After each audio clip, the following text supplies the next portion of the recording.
You have to dominate. You have to dominate. If you don't dominate, you're wasting your time. They're going to run over you. You're going to look like a bunch of jerks. They're wise guys. Bellingcat, who has been feeding you? Bellingcat, tell me whose fault.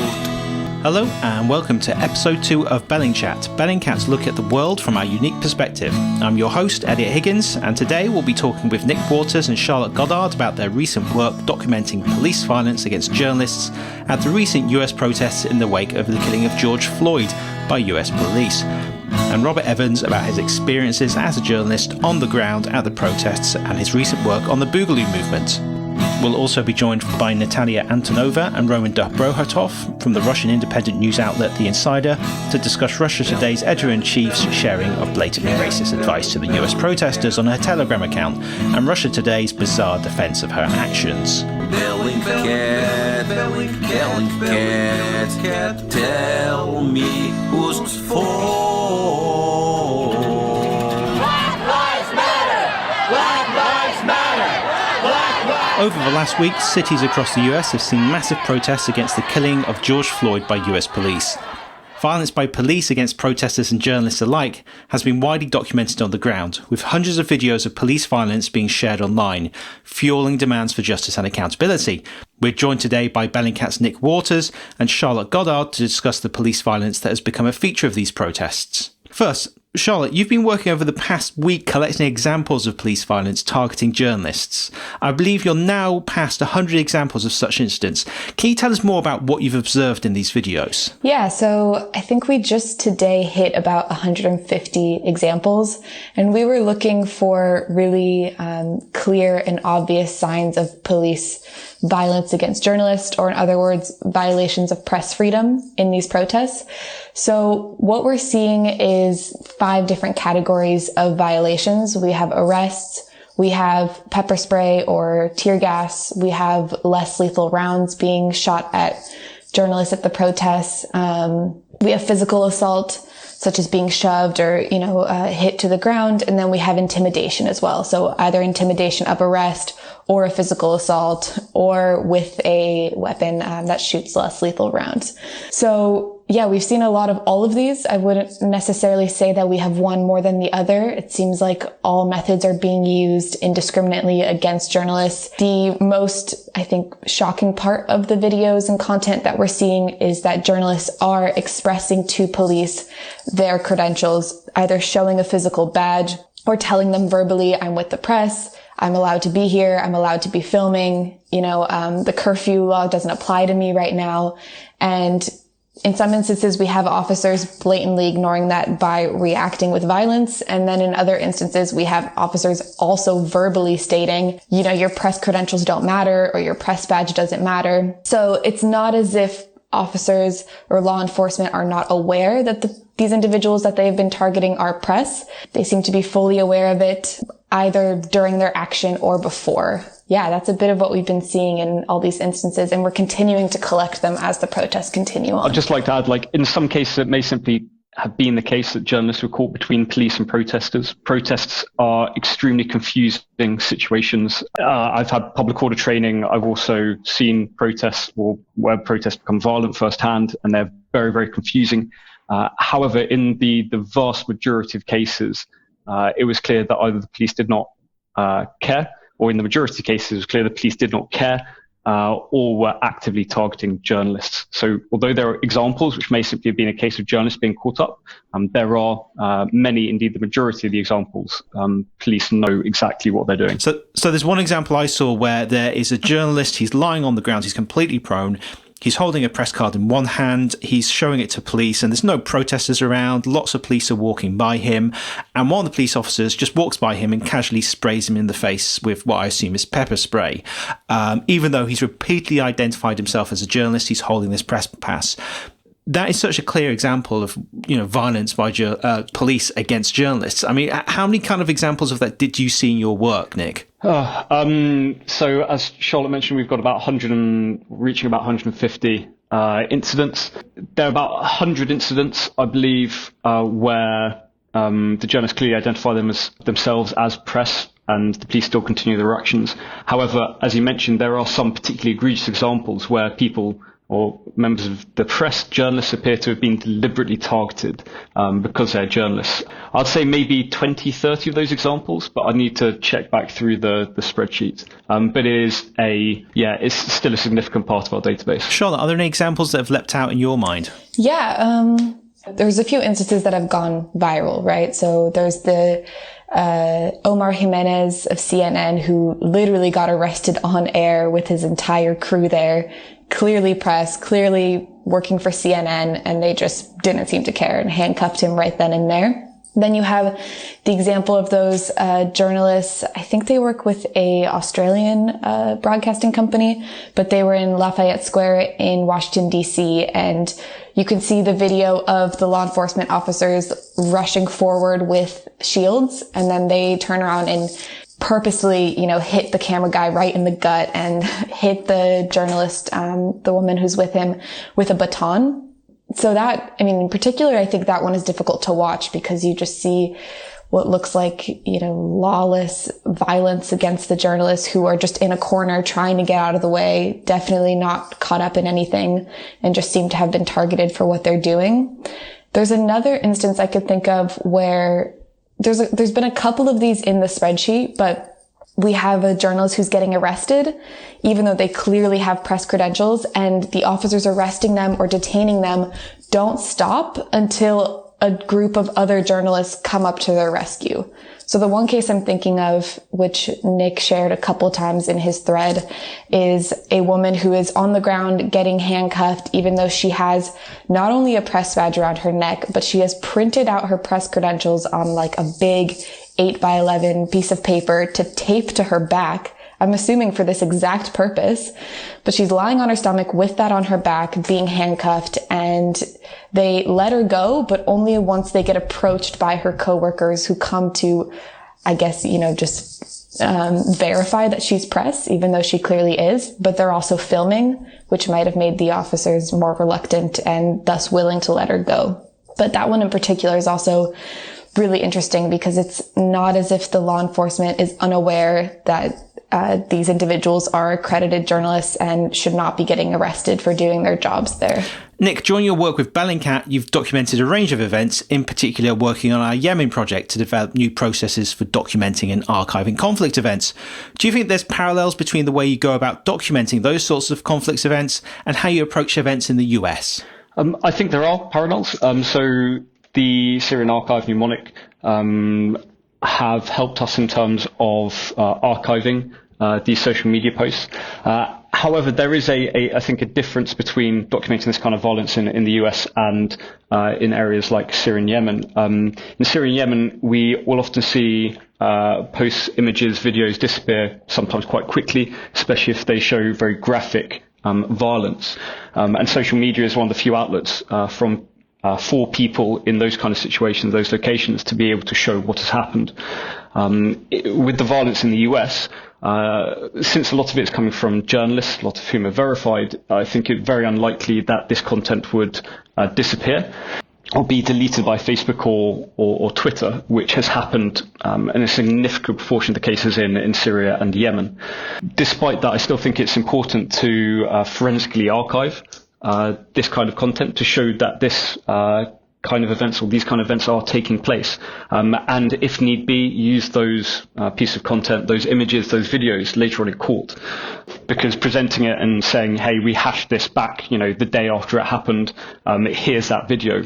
From what we understand, that's much more likely to be accepted as evidence rather than just, say, downloading the video without any kind of context or chain of custody. Thank you, Nick and Charlotte, for joining us and your fascinating insights into police violence in the US. We're now joined by Robert Evans, who writes for Bellingcat and hosts the Behind the Bastards podcast for iHeartRadio and has spent a lot of time on the ground reporting on the protests. Robert, what has your experience been like as a journalist on the ground? Yeah, I've been in Portland, Oregon, which has not been the worst. That would probably be either New York City or obviously Minneapolis, Seattle even. But it's been bad here. We're definitely like in the third of the cities where this is happening that it's kind of, been most aggressive.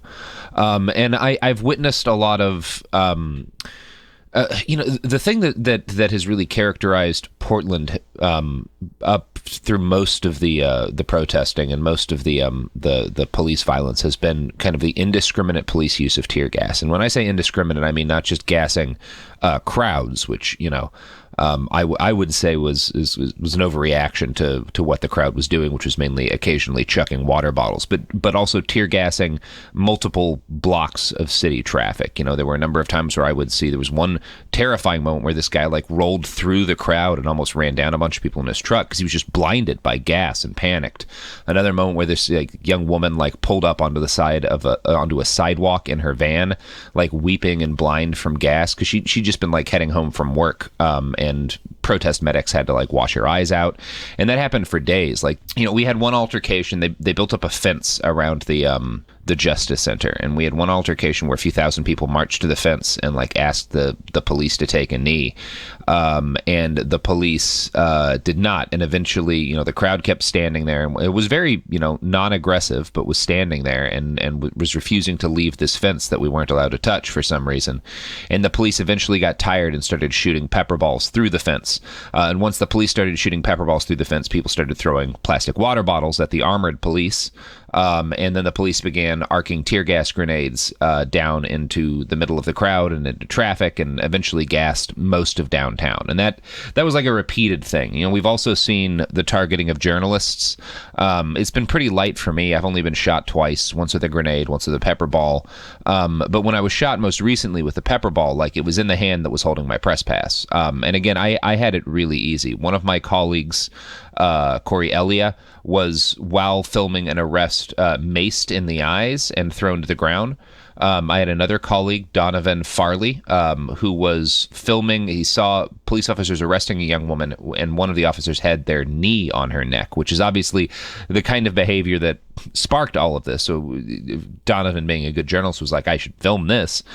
So he starts filming it, and police officers rush up to him and start shoving him back, and eventually knock him to the ground and start beating him on the lower part of his body with nightsticks. So just to be clear, these are all people who've clearly identified themselves as journalists. Yes, press passes dangling off of all of us, and in fact, I've seen some foreign press in town who have printed out their, instead of a normal press pass, who've just printed out press on a huge sheet of paper that they have hanging from them. I always have it on 2 or 3 parts of my body. My helmet has it, and I've got a pass. Everyone's very identified. It didn't matter. So do you think the presence of the police as well has often escalated these situations as well? Yeah, so in Portland, and again, that's where I've been very localized right now. So the first night, what we had in Portland was just a good old-fashioned, straight-up normal riot, right? You had a huge crowd show up at the Justice Center. The police were completely absent from the Justice Center. And it became obvious to me, knowing just sort of the contentious relationship that the activist community in Portland has with the Portland police, that once you got thousands of people standing outside of the Justice Center with no police around, people were gonna mess up the Justice Center. And surely enough, a bunch of kids started breaking windows. The police say a fire was lit. That's a little bit controversial, but people were definitely sacked the Justice Center, and the police showed up and gassed people, and that led to this crowd scattering, and there was kind of a running battle with the police that also included a bunch of people breaking windows and looting some shops in the luxury district. That was Friday, and it was kind of the night, not last Friday, but Friday before that last, and it was, that was happening all around the country. So aspects of it were, you had a lot of young, the protest crowd was heavily young, and so I think a lot of folks were just had been cooped up for months because of the coronavirus, and so there was an element of it that was just people getting out energy. There was most of it, which was just kind of rage at what was happening in Minneapolis, a desire, this kind of belief, which is pretty common among the activist community, that since the police exist primarily to protect property, if you really want to register your displeasure with the system, you damage property. There were a number of reasons for that, but that was Friday night. That was it would be very fair to say that was a riot. The police did not start that riot. Well, I mean, the police definitely helped spread it from the Justice Center to other parts of town, but the people were breaking stuff before the police showed up on scene, if I'm going to be totally fair. The next 4 to 5 nights, were what I'd call police riots, because those were situations where there were people weren't breaking windows, people weren't really looting things, people were marching peacefully. That the next day there was a peaceful action to occupy a couple of intersections near the Justice Center, and the police advanced on the people occupying those intersections and started beating them in the face with sticks. I saw one older man fall down on his back and a young woman throw herself across him to protect him, and 3 officers just like beating them both while they lay on the ground. One officer like dropped his club and just like charged into the crowd, punching a man in the face.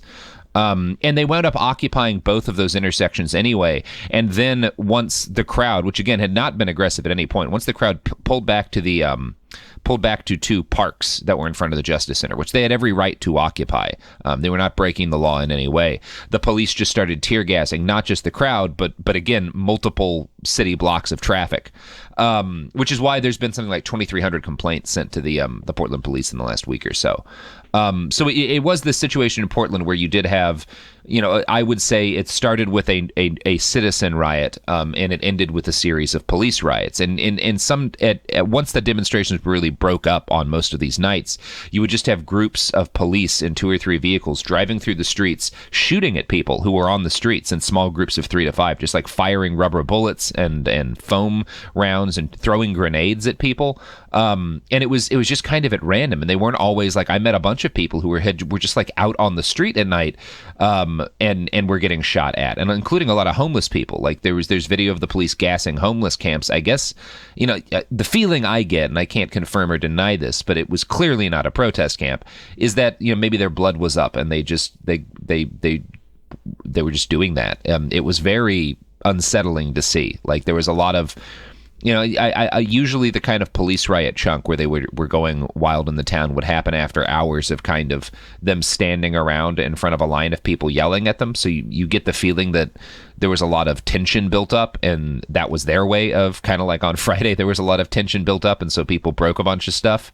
The police had a bunch of tension built up, and so once they got a chance to go wild, they just started shooting. Robert, just as these protests started, you and Jason Wilson published an article on the Boogaloo Boys, a rather unusual movement that's gained attention recently with their involvement in the George Floyd protests and earlier protests on very different topics. Could you tell us who the Boogaloo Boys are and why they're relevant to what's happening in the US at the moment? They more than anything, I think if you really want to trace it back, like we do some work on that article to trace back the use of the term Boogaloo and kind of how it evolved into this movement, because it really is this like meme that kind of became political movement's the wrong word, but like an ideological movement, this desire for a civil war and for like a confrontation with the government.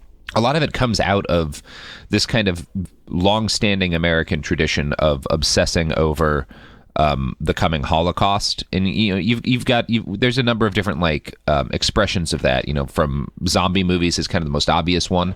So starting in the mid-aughts, like the zombie apocalypse became this big meme that people would talk about, and like companies started making products for it, like selling knives and swords and survival gear and even firearms that were specifically branded for it. That I think was kind of the genesis of a lot of this. And that was like very clearly silly, but also people started spending like more and more money and buying more and more gear. And I do think when you're looking at the Boogaloo movement, a lot of it is sort of a sunk costs fallacy kind of thing. So over time and the internet and with like the kind of increasing polarization of American society, people stopped talking about the zombie apocalypse so much, but started talking about like the Second American Civil War, the Boogaloo, a lot more. And I do, again, I think that a lot of it is a lot of why this movement's been durable is because it's kind of this weird intersection of a political ideology and a hobby. And politics, particularly if you're talking about like supporting a single political candidate or whatever, or even supporting like a kind of broad ideology, that kind of ebbs and fades with elections, but hobbies don't. So if you like to collect guns, if you like to collect armor, and if you're not content just being someone who owns these things, but like want to take them out in the world, that makes, I don't know, the kind of ideological component of it more durable, which is focused again around like this desire for a violent confrontation. And sort of what we've seen since in the weeks and months prior to the George Floyd protests, there was kind of a broad understanding that like the police and the government were the enemy, and that there was going to be a fight with the government, and there were different wings of the Boogaloo movement. So I think there was a chunk of it who would be like, well, obviously the Democrats are going to wind up back in control, or they're gonna steal control from President Trump, or President Trump himself like isn't really conservative enough for us, and we're going to have to fight against a gun grab. And then there was a chunk that was like really more straight up libertarian, and we're like, no, the state's going to be bad no matter who's in charge, and we need to fight to restore our liberties. And in the wake of these protests, they've kind of split again along a slightly different set of lines. So you have this chunk of the movement who is really obsessed with the looters and Antifa, and kind of has been showing up and marching and well, not marching as much as like occupying strip malls and stuff to defend them from Antifa and defend them from looters, and this kind of that's the chunk of the fantasy they've chosen to embrace, that they're going to have like a civil war with the Antifa and these like violent, unhinged, and usually very racially specific looters.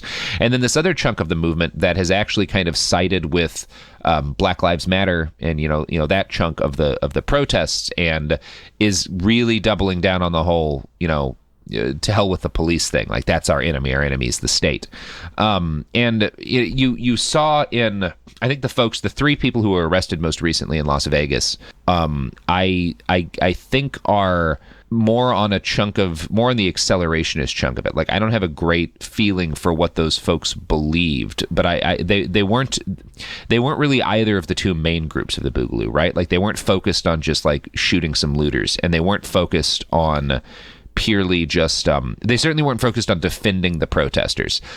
These guys had been trying to like spark something during the reopen protests, but you get the feeling that like that wasn't a super big belief for them either. I think and I think what we're going to see with the folks who actually start trying to carry out attacks like this, where they're trying to bomb infrastructure and spark like open fighting between the state and other groups, is that the thing that they want most of all is a fight. That's the feeling that I got from those guys in Vegas, that they wanted to start the Civil War, and their kind of ideology was secondary to getting into a gun battle. Thank you for joining us, Robert. Next, we'll take a look at Russia Today's editor-in-chief sharing a racist post on Telegram.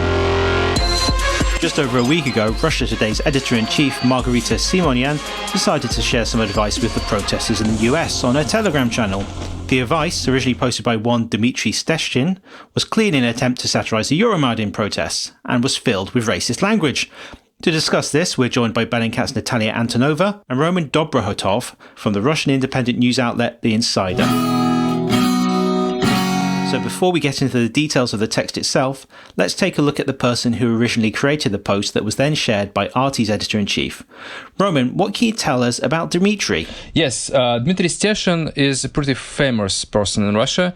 So most people know him as a journalist from Komsomolskaya Pravda, but actually he has a very long history. So he also, I guess, considers himself some kind of thinker, activist, etc. But he is actually a neo-Nazi, and he was a member of a neo-Nazi group called BORN, which stands for something like Combat Organization for Russian Nationalists. So it was a neo-Nazi organization that was active since, I think, 2008 till 2011. And they killed 11 people in Russia, attacked much more. And one of the main organizers, Nikita Tikhonov, is a close friend of Steshchin, and he has some other murders. So I think that the number is actually more than 11. There are anti-fascists, there are judges, journalists, lawyers. Most of these people were pretty famous people in Russia, like Stanislav Markelov, for example, who defended anti-fascists in courts and was a human rights activist. And he was killed from a gun that was delivered by Steshchin to Nikita Tikhonov. Also, then he helped to hide another gun after another murder at his house, Steshchin's house. So he not was just a participant of this group, he was very active participant who helped to find guns and pistols to this group, and he actually is the only one who is free. Most of all of other participants are now in prisons for many years, some for life. And he is free, and he's very active in Russian informational space. I think it's because this organization had very close links with FSB, and I think that Steshin is also a participant, an agent of this organization, because in leaked emails of Girkin, aka Strelkov, military leader from Donbass, we know that Girkin knew Steshin for a long period of time, and he mentioned him as kind of his former colleague. And as we know, Girkin was an FSB colonel. So, I think that he is both a neo-Nazi and FSB agent. So for clarity, would it be reasonable to say that the editor-in-chief of a major Russian news organisation would not be aware of his reputation and past activities? I don't think that this is likely, that she didn't know anything about him. And if it is so, that means that she chose not to know about this. That is, there are two types of ignorance. So if you are just like hardworking person from faraway village in Russia, and you have like 2 TV channels and slow internet, you don't know about many things in Russia, but this is because you have this shitty life in faraway province, and we can't really think that these people are guilty because of this. But here, when you are head of one of the biggest informational organization, governmental informational corporation in Russia, and if it is your job to deliver information to millions of people, possibly thousands, no one watches Russia today, but still, this is a very big organization, and they spend millions of dollars for this. So you have to be responsible for looking for information and spending several seconds to make 2 clicks in Wikipedia to find information about the people who you are following in Twitter and Telegram, and then repost. So it comes with responsibility. Your position in this system comes with some responsibility. So you are very different from these faraway people who just really, for them, this is a very big effort to get through this wall and to go to the stratosphere of the level where people really are aware of all this stuff. And she already lives there. She already lives in this stratosphere of high-educated people. She knows all the sources. She speaks with Putin, with all these people. So when she doesn't want to know something, that is her free choice. If she didn't know, that is her problem, not ours. Moving on to the content of the post itself, Natalia, could you take us through the post and the language used? Well, it's very much a racist, extremely provocative post. It's meant to satirize the Ukrainian revolution at the expense of what is happening right now in the United States with the death of George Floyd and the protests. But what it actually does is that it dehumanizes and uses extremely racist language toward Black people in particular.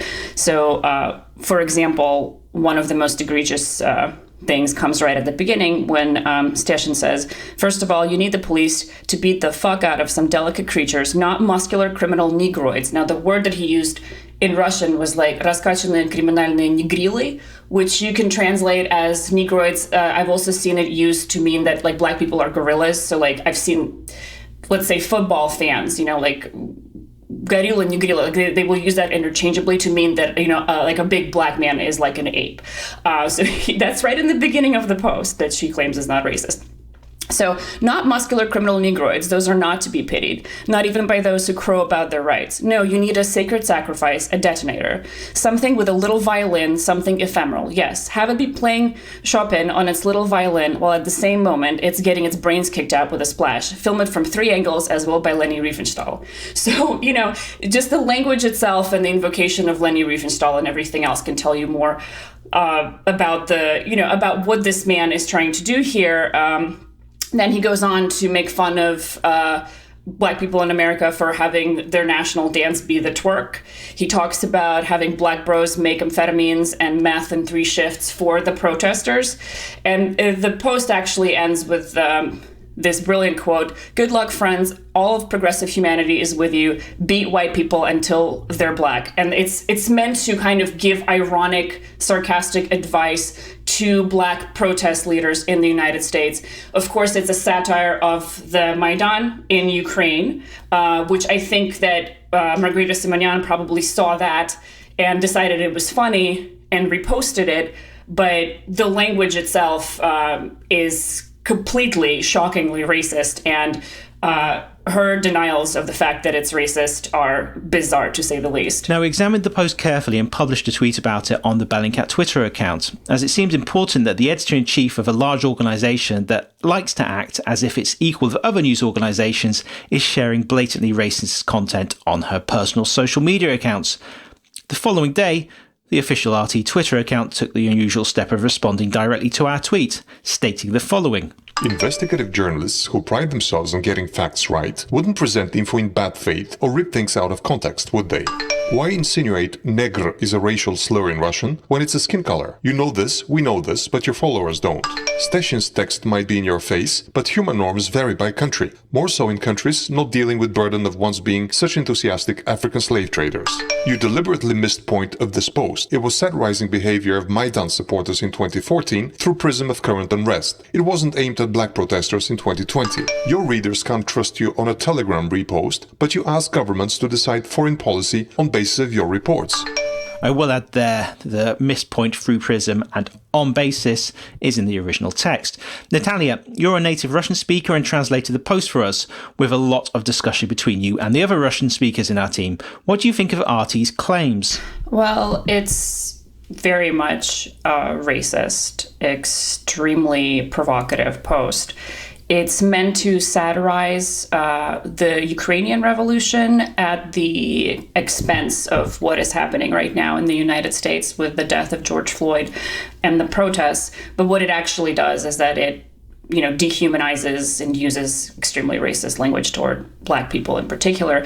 So, for example, one of the most egregious things comes right at the beginning when Stashin says, first of all, you need the police to beat the fuck out of some delicate creatures, not muscular criminal negroids. Now, the word that he used in Russian was like раскачанные криминальные негрилы, which you can translate as negroids. I've also seen it used to mean that like Black people are gorillas. So like I've seen, let's say, football fans, like gorilla and gorilla, they will use that interchangeably to mean that, like a big Black man is like an ape. So that's right in the beginning of the post that she claims is not racist. So not muscular criminal negroids, those are not to be pitied, not even by those who crow about their rights. No, you need a sacred sacrifice, a detonator, something with a little violin, something ephemeral. Yes, have it be playing Chopin on its little violin while at the same moment it's getting its brains kicked out with a splash. Film it from 3 angles as well by Leni Riefenstahl. So, just the language itself and the invocation of Leni Riefenstahl and everything else can tell you more about about what this man is trying to do here. Then he goes on to make fun of Black people in America for having their national dance be the twerk. He talks about having Black bros make amphetamines and meth in 3 shifts for the protesters. And the post actually ends with this brilliant quote: good luck, friends. All of progressive humanity is with you. Beat white people until they're Black. And it's meant to kind of give ironic, sarcastic advice to Black protest leaders in the United States. Of course, it's a satire of the Maidan in Ukraine, which I think that Margarita Simonyan probably saw that and decided it was funny and reposted it. But the language itself is completely, shockingly racist, and her denials of the fact that it's racist are bizarre, to say the least. Roman, RT stated Stashin's text might be in your face, but human norms vary by country. Do you think the editor-in-chief of RT would be unaware of the human norms that think this post is blatantly racist? Well, first of all, I think that we don't really have very different sense of humor in sense of racism in Russia. So racism is the same racism here. The same racist jokes are the samely inappropriate here. And here, well, first of all, we don't speak now about the usage of word Negro, because here was a very different word that is much closer to a different N-word. So that was a very different language from what you, like, professor in university can use. So this is really language of neo-Nazi groups, and of course Margarita Simonyan was absolutely aware of this. Moreover, she usually brags about how she hates nationalism, and she usually fights against Navalny, claiming that he is a nationalist. And she's supposed to be a person who knows about how bad it is to be a nationalist and to fight against rights of national minorities, because she has Armenian roots, so she is a minority in Russia, and Armenians themselves suffered from genocide, so they have in their cultural roots and their cultural history this very big history of nationalism, of aggression, of suppression. So she's supposed to be a person who understands all the different meanings that one word can have, and how we can be very unpolite with using some jokes, etc. So she deliberately ignores this. If we speak about her real views, I don't think that she really shares these Nazi views. I think she's more like a fascist person than Nazi person. So, and the sense of this post that she retweeted was more fascist than Nazi, actually, because it's about how the government has rights to suppress anybody, and that any minorities has no real voice there, and that all this progressive idea that we need to defend minorities is all bullshit, etc., etc. So this is the same propaganda that we had in Soviet Union, that was in fascist Italy. So they pretend that if they are all of different nationalities themselves, as Margarita Simonyan is minority, that gives them right to say anything about black people or liberal minority or other minorities, because like they prove that they are not racist, they are minorities.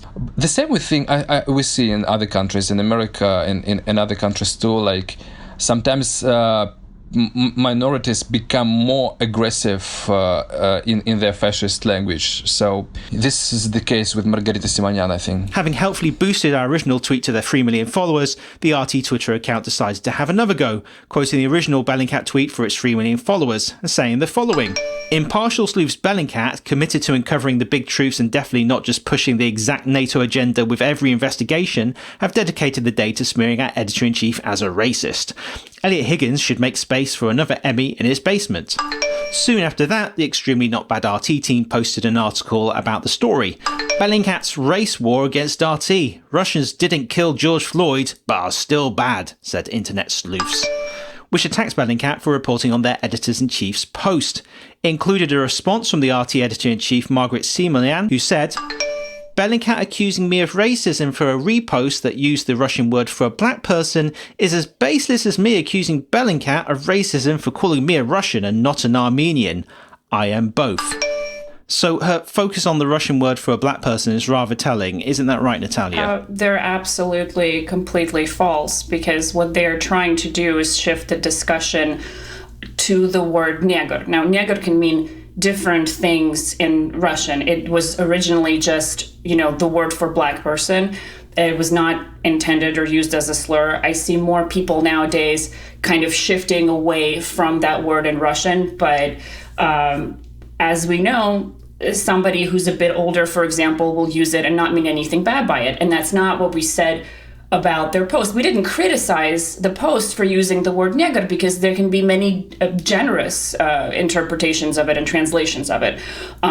What we criticized was раскачанные криминальные негрилы, so muscular criminal Negroids. That is extremely racist. What we criticized was the twerking, the drugs, the beat white people until they're black. That's all extremely racist. It's not, in your face, out there humor. This is not some kind of cultural misunderstanding. This is just racist language that was used in a post that the editor-in-chief of RT then reposted. So it's just them obfuscating and claiming that we're misreading or, in fact, intentionally misreading what happened here when we, in fact, did not misread anything. Bizarrely, the RT article ends with the following. Even as Bellingcat accuses Simonian of racism when it comes to US protests, it is busily throwing fuel on the fire of the riots, promoting the narrative that US police are deliberately targeting journalists, as the President of the United States continues to stoke hatred of the media.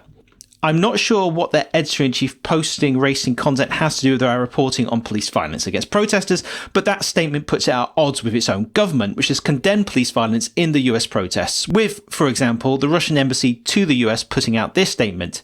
It is impermissible for journalists to be attacked by law enforcement personnel while performing their professional duty. We remind US authorities of their international obligations to ensure the safety and unhindered activities of journalists.